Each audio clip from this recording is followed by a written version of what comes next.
आपका जोहार।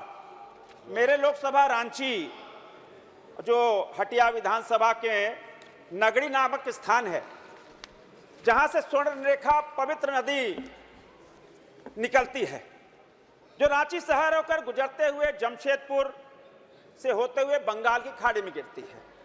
474 किलोमीटर लंबी इस नदी, जो झारखंड की लाइफलाइन कही जाती है, रांची की लाइफलाइन कही जाती है।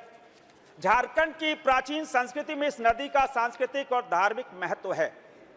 रांची में चुटिया नामक स्थान में स्वर्णरेखा नदी एक सहायक नदी हरमू से में आकर मिलती है।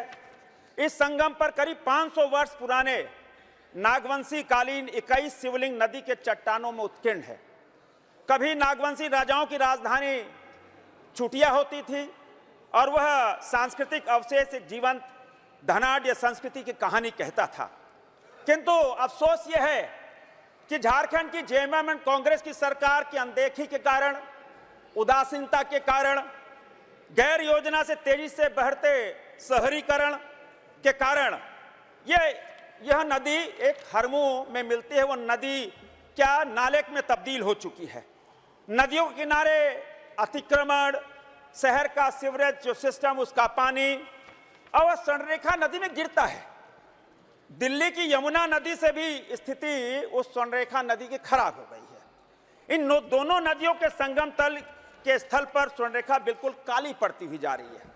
आज से लगभग 10-15 साल पहले पूर्व से हजारों की संख्या में छठ व्रती वहां अर्घ देने जाते थे।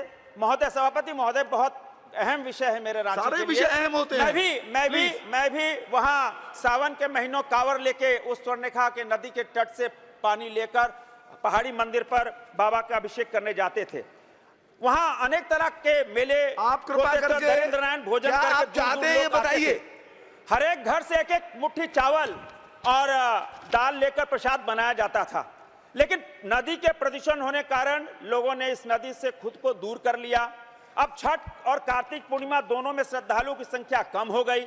नदी के चट्टानों में उत्कीर्ण जो शिवलिंग है मांग रखिए, वो तेजी से क्षरण हो रहा है। मेरी यह डिमांड है कि दीर्घकालीन योजना बनाकर इस स्वर्णरेखा नदी जो पवित्र नदी, इसको बचाया जाए, क्योंकि वहां की सरकार से कोई उम्मीद नहीं है।